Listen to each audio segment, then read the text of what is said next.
The Legend of Zelda franchise started over 30 years ago and is still maintaining a legacy unlike any other in gaming history. From its humble beginnings on the NES, it sought out to be a pioneer in making the player feel excited about exploration and puzzle solving. This series isn't without its missteps, and even some of the core values of what makes a Zelda game have changed over the years. That sense of wonderment and adventure has never left.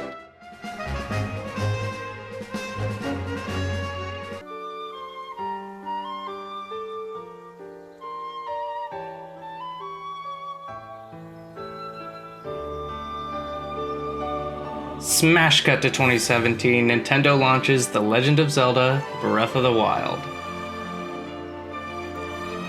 This game took the world by storm, and for good reason. It's amazing.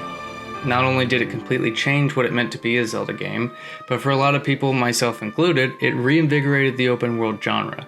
Much like the Souls series becoming synonymous with difficulty in combat, Breath of the Wild had now become a shorthand for reviewers and journalists when talking about exploration-heavy open worlds. They hadn't reinvented the wheel, but they found a new way to spin it that left fans obsessed. The combat was simple, the story nearly paper-thin, but it was the stories you could make all on your own with no cutscenes or guidance from the game, just unscripted madness that felt completely unique.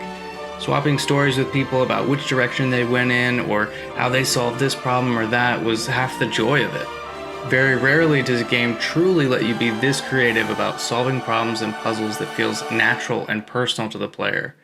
At the time, it seemed that this was Nintendo's golden goose, their magnum opus, their lightning in a bottle, and those absolute madmen went back into the lab and decided to try and recapture that lightning with a direct sequel to Breath of the Wild, Legend of Zelda, Tears of the Kingdom. I want to start this off by saying I'm only going to be showing footage from the first couple of hours of gameplay.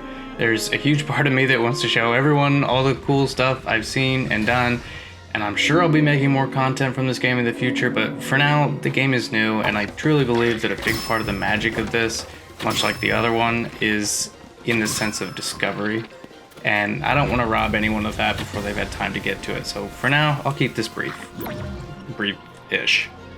But this game is incredible. Nintendo deserves props for at the very least using the same landmass and somehow by adding all these extra layers of depth and changes to the environment, making all of it feel brand new. I put about 200 hours into Breath of the Wild and somehow still playing this just feels completely fresh. None of it feels like retreading old water.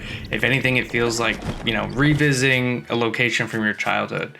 It's comfortable and you know it, but it's very, very different.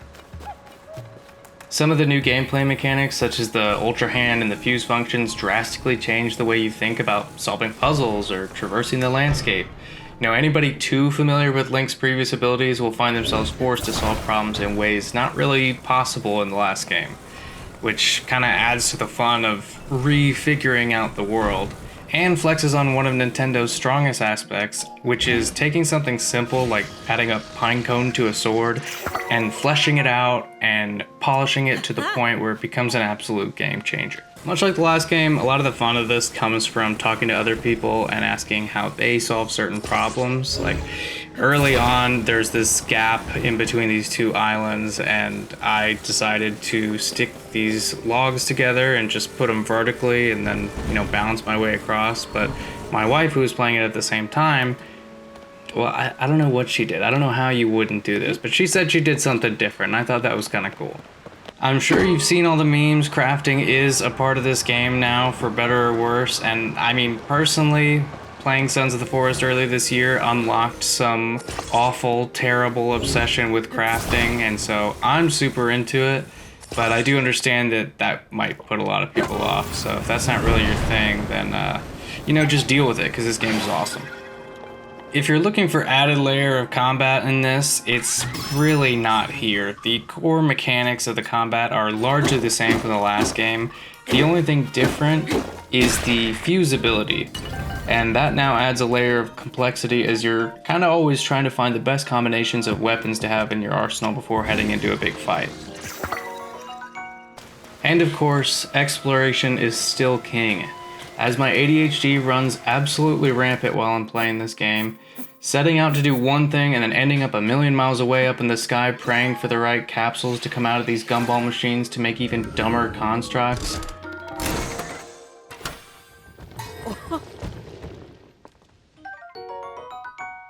I'm turning quick, supposed to be 20-30 minute sessions into 6 hours because of the vast world that you have to explore. And because of it, I am late for everything. However, not unlike its predecessor, Tears of the Kingdom suffers from some noticeable performance issues. I've not noticed any AI issues, clipping, or excessive pop-in, but the game is undoubtedly plagued with frame rate dips. As I mentioned in my Star Wars video, I tend not to be very annoyed by these things, but it's still worth mentioning. When there's too much on the screen, these dips can range from minor to frustrating, as it takes an otherwise polished to perfection experience and changes it to stop-motion animation. These moments make it clear that Hyrule's greatest enemy is not Ganon, but in fact Nintendo's aging hardware. Alright, let's take a look at something. Tears of the Kingdom, Bayonetta 3, Mario Rabbids, and Kirby and the Forgotten Land. All 4 games oozing with fun and creativity, but are all held back by the Switch being unable to maintain a solid frame rate throughout gameplay.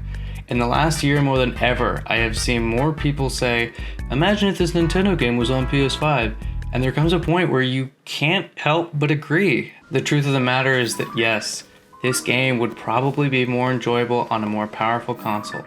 But that being said, that is the last thing on my mind when I'm playing this game.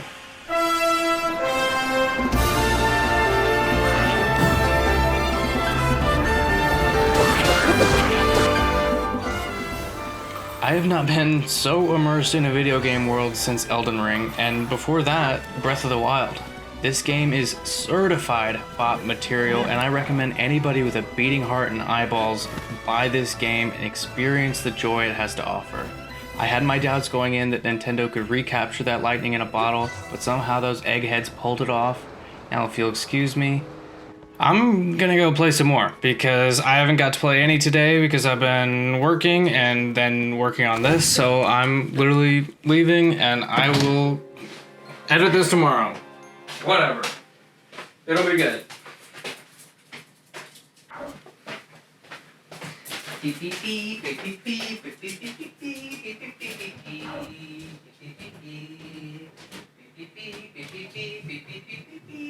beep beep beep.